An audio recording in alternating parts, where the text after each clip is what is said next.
Dick records show that we used to incarnate as giants, reducing in size about 40% each Great Reset. Not the 120-year reset, but the multiple thousands of years reset.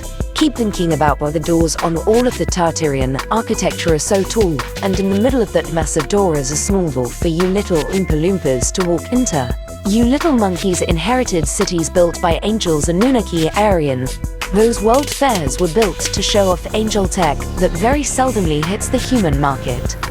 Building a couple of greenhouses, then tearing them down to cover up the hieroglyphs and evidence in Greenhouse 7 keeps us from the knowledge that there is actually, as you're reading this, one peaceful, perfect world order in the last 120 years in what we know as the world have been an experiment.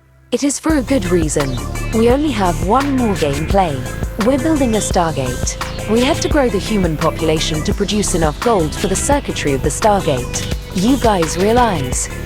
It's most economic to farm people for gold rather than trees due to the higher per million gold count in humans. Sorry, I'm not making this shit up. I like seeing the melted buildings videos showing our handiwork with frequency tools weapons. Think 30-foot tall people driving around cars on narrow 2-lane streets, which now have been converted into 6-lane streets with sidewalks, and so much travel. Global airship travel was as no big deal. They just don't come here anymore, you couldn't walk. Be able to again just follow the coast from the east coast of North America to the west coast of Europe and onto Africa. It's pretty much a straight line. Airships were awesome, Grandpa.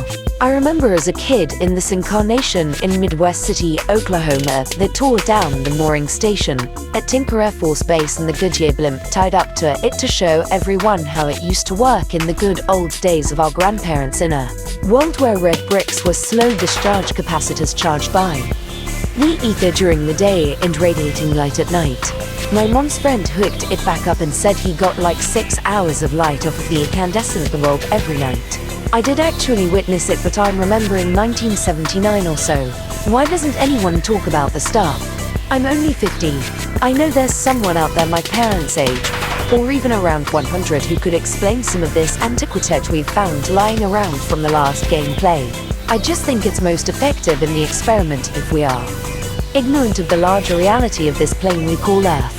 Shoot, I think Tesla just found an old junior high Aryan Electronics 101 textbook and talked JP Morgan into sponsoring him as he played around with the DIY homework projects. And the more UFO nonsense I hear about, the more I want to point out that there are some boys in Antarctica who play around with flying saucers. I'm so glad you're putting these videos out. It is a little frustrating when you guys could simply join the Freemasons and go through their architectural courses and study so much hidden knowledge in the Scottish Rites Temples library. They let you into the library if you know the book you're looking for. They won't answer any questions, though you'd probably stop making videos though once you know nothing is wrong. It's just a social experiment, and we happen to be the mice, including a bunch of angels who built, or should I say printed, most of the bewildering architecture Napoleon failed to erase. Imagine David. The statue is simply a life-size 3D print. Make sure to like and subscribe, and hit that notification bell icon. Bye!